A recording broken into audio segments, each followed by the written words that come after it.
Okay, do you see this monstrosity? Look at that. I don't know how he keeps getting so much bigger, like every 4 days or something. It's ridiculous. Look at that. Totally crazy. Quit messing with mommy's stuff.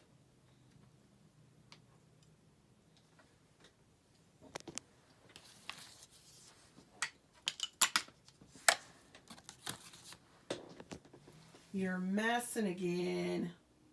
Why are you messing? Cheeto. Cheeto. Such a goofball. Look at that big old head. Messing. He's always messing. I think he needs he found another needle or something. Crochet hook. What's wrong with this child? I don't know.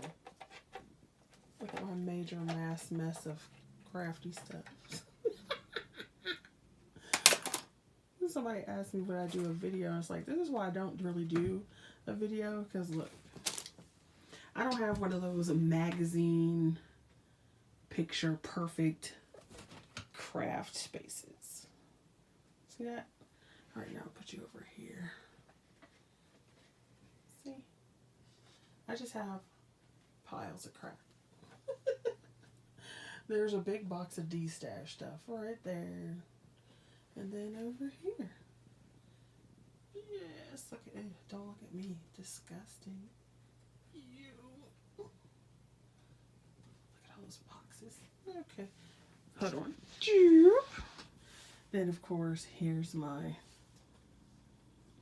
coloring. My die cut machine. Baby Blue, Anna Griffin, Gemini Go. Big Shot Plus. It's ridiculous. My big old thing of tea. And I'm watching Bones on Amazon Prime. Some markers and stuff. Projects that are done. Stuff over here. Stuff over here. Another shelf of books and so forth. That's one of my books that I've written. Actually, it's got several things in it. And, you know, there you go down to some more storage. So forth, so forth, so forth, so forth, so forth. See, I do not have a fabulously done craft room. It's a hot mess. But I'm also one of those visual crafters. So if I don't see my stuff, like, so there's stuff underneath the table. So if I don't see my stuff, I can't use it. All right, so anyway, there's a little intro showing you Cheeto and his craziness. And a little quick craft room tour. Hey, bye.